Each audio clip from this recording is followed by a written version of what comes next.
کته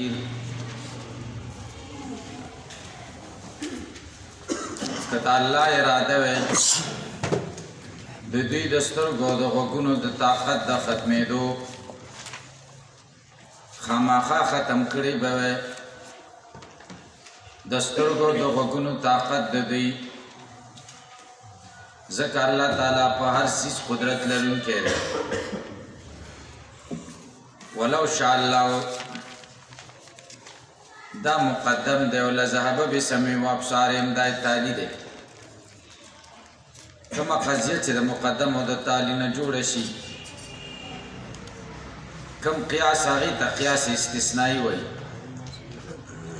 او قیاس استثنایی بیا رفي دی ځکه استثناء وکړي د نقیض د تالی نه نتیجه نقیض د مقدم راځي که د الله خوښه وی د سترګو او د غوږونو د طاقت ختمېدل د دوی نو د دوی د غوږونو د سترګو طاقت به ختم کړی وی لیکن د دوی د غوږونو د سترګو طاقت یې نه دی ختم کړی ځکه د خدای اراده نشته خدای ورته اراده نه ده کړې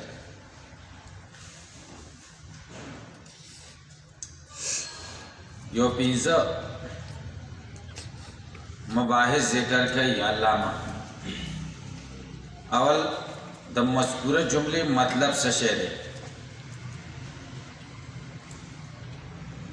دویم بحث شاء او اراده فعل بارک یو نحوی قاعده دریم د کلمې د لو تحقیق دریم په لذهبه کې یو بل قرات بیان پنځم د مذکوره جملې شرطي د راوړلو درې فائدې اول د مذکوره جمله مطلب سره اے لو شاء کد الله خوښه وی ان یذهب بسمعهم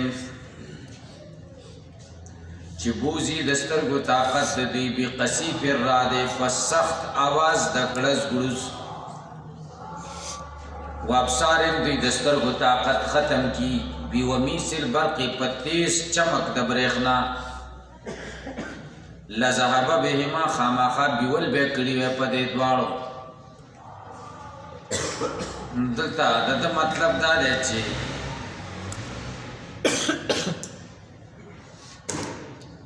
د شاء لفظ الله فاعل له مفعول حذف ولو شاء الله ان يذهب بسمعهم وابصارهم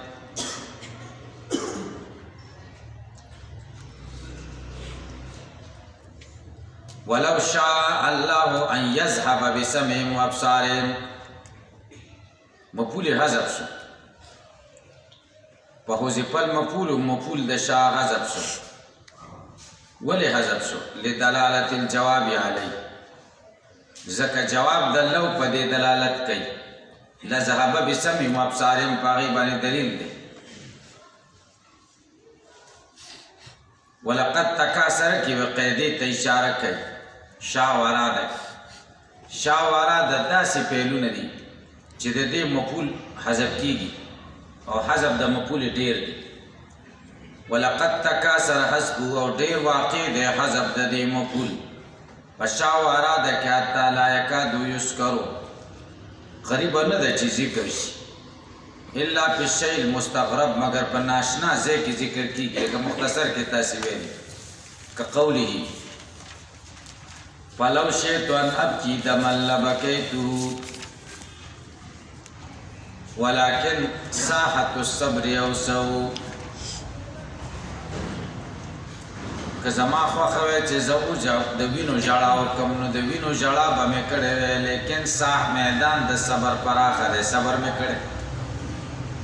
نو دلته د وینې ژړا مستغربه ده ناشنا ده چې سړی د اوښکو په ځای وینې توی نو دلته مفعول د شاء ذکر که چې ان ابکي دمن دا مفعول پې پوه شوئ دیم باز د لو بارکې لو ولو من حروف الشرط لو د حروف شرطونه دی وظاهر و ظاهر د دې لو دا دلالت چې دلالت کوي علی انتفاع الاول انتفاع ثانی چې اول منتفی دی د ثانی د انتفاع د وجه دا د ابن حاجب رایه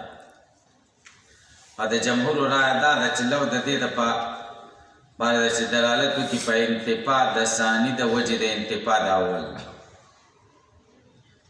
دا ولې ضرورت انتفاع الملزوم عند انتفاع لازم ځکه دا بدیهي ده چې ملزوم منتفي کېږي په وخت د انتفاع د لازم کې ځکه که د لازم په انتفاع ملزوم منتفي نشي نو علاقه د تلازم بیا څه معنا لري علاقه د تلازم دا د دې دپاره چې د یو په انتفاع سره د بل انتفاع راځي نو دلته دا د حروف شرطونه دی نو د دواړو د اول او د ثاني په منځ کې به نسبت د تلازمي نو چې ملزوم منتفي شي نو لازم به منتفي کېږي نو دا دلالت کوي په انتفاع د اول د وجې د انتفاع د ثاني وقرئ لأذهب بأسمائهم دا څلورم بحث دی یو دریم قرت دویم قرت دلته خو لذهب لازمي دی او متعدي شوی دی په با سره دلته دویم قرت هم پکې راغلی دویم قرت اذهب لأذهب بأسمائهم نو بیا به متعدي شي په دې سره چې باب فعل ته منتقل شي پې پوه شوئ نو بیا اعتراض دا دی چې بیا لأذهب په خپله متعدي شي نو بأسمائهم کې دا با سره راوړي نو جواب کوي بزیادت الباء با پکې بیا زائده ده که نه که قولی تعالی لکه په دې خپل د الله تعالی کې چې با زائده ولا تلقوا بأیدیکم الی التهلکه معنا دا د ولا تلقوا ایدیکم الی التهلکه ایدیکم نه مراد انفسکم خپل ځانونه هلاکت ته مه غورځوئ هلته با زائده ده نو دلته هم با زائده وفائدة هذه الشرطیه دا ولو شاء الله لذهب بسم دا جمله شرطیه ولې ذکر کړه فایده یې سره ودرې فایدې دي وفائدة هذه الشرطیه د دې شرطیه فایدې ابداء المعنی ښکاره کول د معنی دي لذهاب سمعهم وابصارهم د دې د قوت سامعه او د قوت باصره د ختمېدو معنی ذکر کوي چې هغه عدم المشیت دی اذهاب د سمع او د بصر د دوی ولې ونه شو ځکه معنی ښکاره شو معنی څه شی دی عدم المشیت د خدای مشیت نشته ما قیام ما یقتضي سره د دې نه چې قیام د هغه څه شته چې تقاضا کوي مقتضي شته چې د دوی کفر دی خو ختم نشوي ولې ختم نشوي ځکه معنی موجود دی چې عدم المشیت دا یوه پیدا شو دویمه پیدا والتنبیه علی ان تاثیر الاسباب فی مسبباتها مشروط بمشیت الله تعالی اسباب اثر کوي په خپلو مسبباتو کې خدا مشروط دی بمشیت الله او چې کله مشیت الهی نه وي سبب به وي خو تاثیر به په مسبب کې نه کوي اوس به پوه شئ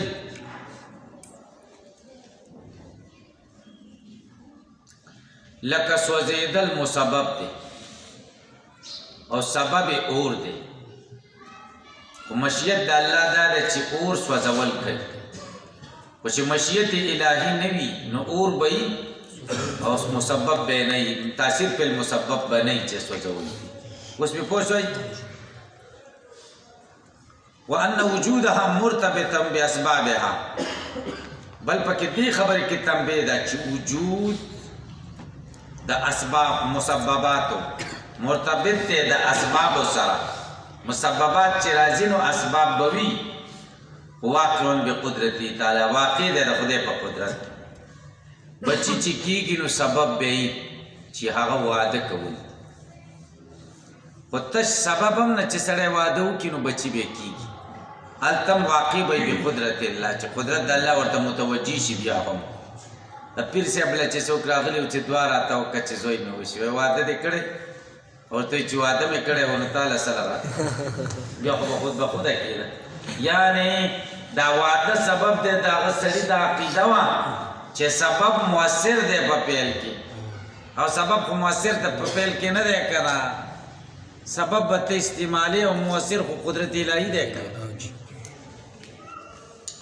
وقولی تعالی دا قول دا اللہ تعالی ان اللہ علی کل شیء قدیر اللہ پرسیز قدرت کت تسریع به لکه تسریع دا پا دی خبر باندې چې وجود دا مسببات مرتبط تے دا اسباب الہیو والتقریر له خمس گتول دی دا دی خبر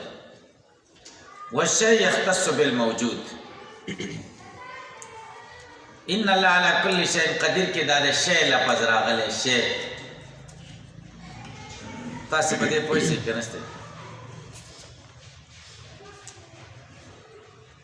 یو سو مباحث د دې ځای نه ذکر کوي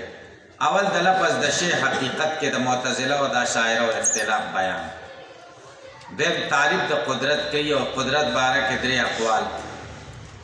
دریم د قادر او قدر کې فرق بیانوي څلورم د قدرت اشتقاق بیانوي چې دا د څه شي نه مشتق څه پنځم یو د یوې نقطې بیان او مقدور العبد کې د معتزله او د اهل سنت اختلاف چې مقدور العبد مقدور الله دی کنه دی اهل سنت والجماعت وی مقدور العبد مقدور الله دی او معتزله وی مقدور العبد مقدور الله نه دی په پوښتنه اول خبره د شی حقیقت کې د معتزله او د اشاعره اختلاف شی څه ته وی والشی یختص بالموجود شی خاص دی د موجود پورې دا زمون مذهب دی د اهل سنت والجماعت کوئی شی موجود ته وایي نو شی او موجود متساویان دي دواړو طرفونو نه چې کوم دی موجبي کلیه راځي کل شیء موجود او کل موجود شیء دا زمون مذهب اهل سنت دا ولې لأنه ځکه دا شی په اصل کې مصدر د شاء دی اطلق استعمال اوس په معنا د شائن سره شی په معنا د شائن سره ځکه مصدر مبني للفاعل شائن شائن معنا مریدین اراده کوونکې نو کله اطلاق په معنا د شائن سره کیږي نو چې کله په معنا د شائن سره شي یتناول الباری تعالی بیا شامل دی باری تعالی ته خدای تم بیا شی ویل کیږي ځکه شی په معنا د شائن سره اراده کوونکې خدای مې اراده کوي کنه كما قال الله تعالى لك الله تعالى وي قل اي شيء اكبر شهاده ورته کم شی لوی دی په شهادت کې قل الله ورته الله اکبر شیء دی الله باندې شی تا خوش کړه دته شی په معنا د شائن سره و په معنا مشیئن او کله شی په معنا د مشی سره راځي معنا هغه څه چې د هغه اراده شوی بخران بل ځل په معنا د مشی سره راځي مشیون وجود چې بل چا په اراده باندې د وجود تړلې و ماشاء الله وجود هغه سوچ الله تعالی د هغه د وجود اراده او کې په هو موجود بالجمله هغه بالجمله موجود دی په الحال والمآل وعليه قول تعالی ان الله على كل شيء قدير الله په هر مشی باندې قدیر دی دلته ان الله على كل شيء کې چې راشي د په معنا د شائن سره نه دی ځکه صاحب خو خدای د معنا بدل چې الله په الله باندې قادر بلکې دلته شی په معنا د مشی سره دی معنا بدل چې ان الله یقینا الله تعالی علی کل شیء قدیر پر مشی باندې قدیر دی کوئی نشته لکه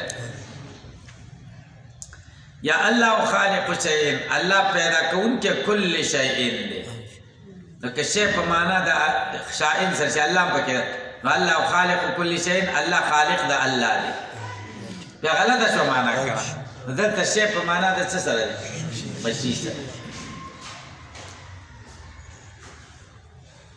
فهما دا دواړه آیاتونه بالا عمومهماش بلا مسنویت بغیر د استثناء نه استثناء به پکې نه وي پوښتنه ځکه چې شی نه مراد مشی شو په هر مشی الله قادر دی یو شی تم نه دی وته استثناء پکې نشته الله پیدا کوونکی د هر مشی دی استثناء پکې نشته آیت بزونی نشي ځکه عام مخصوص البعض به نشي کنه په پوښتنه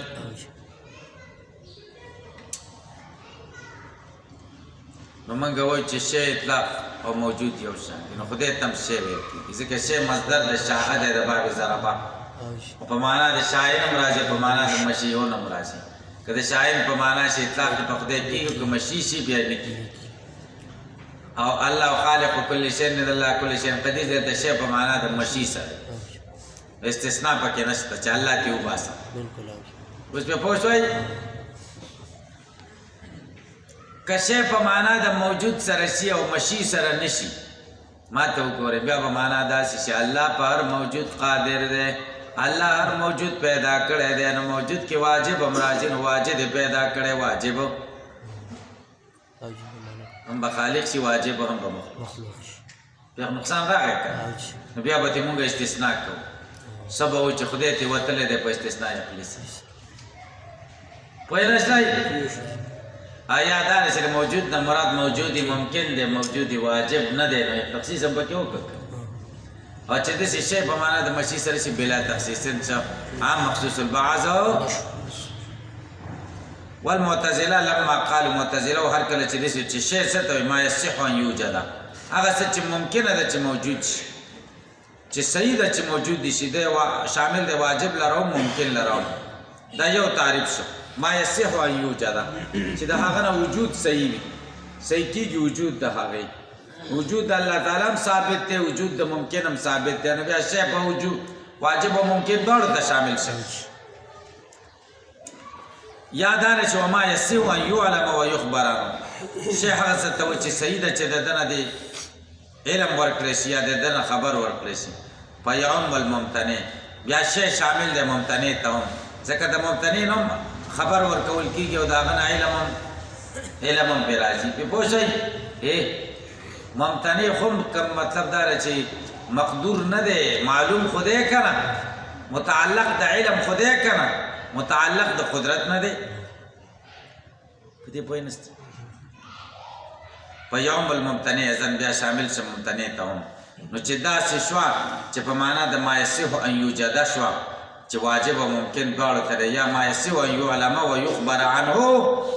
نو بیا به داسې چې الله په هر څیز قادر دی نو په شی کې واجب هم راغی او یا الله پیدا کوونکی د هر شی دی واجب هم پکې راغی نو بیا به پکې استثناء کې بیا به تخصیص په ممکن سره کې په الموضعین په دلیل د عقل سره بیا وایي دلته مې د شی نه مراد ممکن دی واجب نه دی ما یصح ان یعلم و یخبر عنه خو ممکن او ما یصح ان یوجد خو هغه چې ممکن نو بیا پکې تخصیص کې اول کې به واجب وباسي او په دویم کې به واجب او ممتنع دوه نو تخصیص پکې راغی قدرت څه ته وایي قدرت دې درې تعریفونه کوي وهي التمكن من ایجاد الشیء هغه طاقت دی په پیدا کولو د شی وقیل چاویل صفت تقتضي التمكن هغه صفت ته وایي چې هغه متقاضا د تمکن کوي هغه صفت دی چې تقاضا د قدرت لرلو کوي د طاقت دریم تعریف وقیل چاویل قدرت الانسان قدرت د انسان حیات یو کیفیت دی بها یتمکن من الفعل چې په دې سره د انسان طاقت لري د فعل او قدرت د الله تعالی عبارت دی د نه پیدا عاجز نانو چې الله د څه شي نه عاجز نه دی دا دریم تعریف قدرت د انسان او قدرت د خالق کې فرق ذکر قادر چاته وایي والقادر هو الذي اغذات تو ان شاء فعلك خخين كي وان لم يشاء خخنش ولم يفعل سنكي والقدير ستوي الفعال لما يشاء لا ما يشاء كي هغه سچ خخي سي په هغه طریقه چې په کومه طریقه خخي نو قدیر کې تفسیر دغه زیات راغی کنه مبالغه د قادر نه ولذلك دې د وجنه قل ما یوسف ډیر کم موصوفیږي به په دې قدر باندې غیر الباری تعالی غیر د الله تعالی بس ځکه قدیر کې مبالغه زیاته ده قدرت د څه شي نه جوړ دی مشتق من هو څه شی دی والقدرت د قدر نه دی اندازې ته وایي او لأن القادر یوقع الفعل على مقدار قوته او قادر پیدا کوي فعل په اندازې د قوت سره او علا مقدار ما یقتضیه مشیته یا په اندازې د هغه چې د اراده مقتضی وي نو اندازه پکې راغله نو ځکه ورته قدرت په دې کې دوه مسلو ته اشاره ده دریو مسلو اول په الله پارسیز قادر دی په دې کې دلیل دی چې حادث په حال د حدوث کې دویمه مسله والممکن په حال د بقا کې مقدوران دا د خدای مقدور دي د خدای د قدرت نه لاندې حادث چې کله پیدا کېږي مقدور الله دی او ممکن خو پیدا شوی دی خو بقا ته ضرورت دی په دې بقا کې هم د خدای مقدور دی د خدای قدرت د لاندې دا دوه مسلې شو درېیمه مسله ورنه مقدور الله عبد مقدور الله دې کې اختلاف دی بنده مونځ وکړو دا بنده مقدور شو که نه شو بنده قادر شو که دا د خدای مقدور دی که نه دی معتزله وایي دا د خدای مقدور نه دی والا که چېرته د خدای مقدور شي نو لازم بشي یو مقدور تحت قدرتین مستقلتین لیکن تالی باطل دی تاسې په دې پوه شئ نو موږ جواب کوو یو مقدور تحت قدرتین راتلی شي دقه مونځ دی مقدور د الله دی په اعتبار د خلق سره او مقدور د عبد دی په اعتبار د کسب سره اعتباران بدل کنو خبر جوړه شوه لولا الاعتبارات لبطلت الحکمت کنه اعتبار به ورته بدلی کنه نو ګورئ زمونږ عقیده دا ده د اهل سنت والجماعت چې وان مقدور العبد مقدور الله تعالی د عبد